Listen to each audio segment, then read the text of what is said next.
So I'm Tim Yeager, and this is my wife, Sydney, and this is our fight story. And late 2018, we had an exciting announcement of a pregnancy. But on February 24th, 2019, I was leading the students in our normal study and I remember going through the book of Jonah, chapter 2.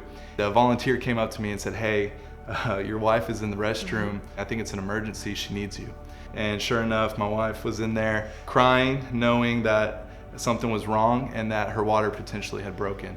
She was only at 23 weeks at that time, and so we knew that this wasn't a good thing. And so we rushed to the hospital, and they're just getting fed bad news after bad news after bad news of your son is around 1 pound, but even if it goes another 2 weeks, his lungs won't be developed, the lack of fluid, there's gonna be complications. This is a huge journey that we're about to go on. And I just remember being flooded with fear for my son's life and just sadness for what she was about to endure. The next 3 months for me looked crazy. I was laying in a bed and was just filled with the fear of, are we gonna have this baby and prepare a funeral, or are we gonna have this baby and get to take him home?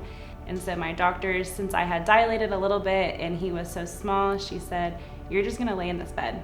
Ultimately though, we were fighting for a life of a little boy. Every single day was a complete victory if we made it 24 hours. And so fast forward to day 80, we made it to him being to a place where he was safer outside the womb than in. For so long we were told he doesn't need to come out, and we were fighting to keep him in and kind of going through this season of living in a hospital bed and our church just rallying around us, to all of a sudden hitting 80 days and the doctors saying, "Okay, it's okay." And it became kind of a different kind of fear. It was, okay, he's ready to come out, but are his lungs going to be developed? Is he going to spend a long time in the NICU? And so I remember walking into the operating room and being overwhelmed with fear at first, then a complete peace of knowing God has brought us this far and just believing that he was going to carry us through. When they pulled Jonah out, he was 6 pounds and breathing on his own. And I still to this day don't know if all the people in that operating room were believers or not, but there wasn't a dry eye in the room. And he is now a healthy 2-year-old little baby boy. I think the biggest thing we learned was just persevering and just being so thankful for our church and for those who rallied around us. And then to see what God did through that storm, and to see it in Jonah and to watch him run around is just a walking miracle.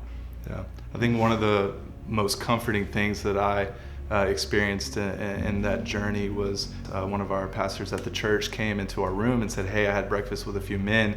One wrote down a note. At that point, it was so early on, we didn't have a name for him yet. Through the night, Sydney picked Jonah. And I was teaching on the book of Jonah, and there's some symbolism there, and it means peace. And then that morning, not knowing this man in our church, he had a moment in the middle of the night where he said, "Tim needs to name his son now, Jon ? And I have this piece of paper in my office. God knew my son's name before we even did. And he knew our situation. He knew what we were about to endure, and he wasn't surprised by it. And if God knew my son's name before I did, how much more does he know, right? His wisdom confounded me in that moment, and he's never left us or forsaken us in the journey and the fight that we were about to endure.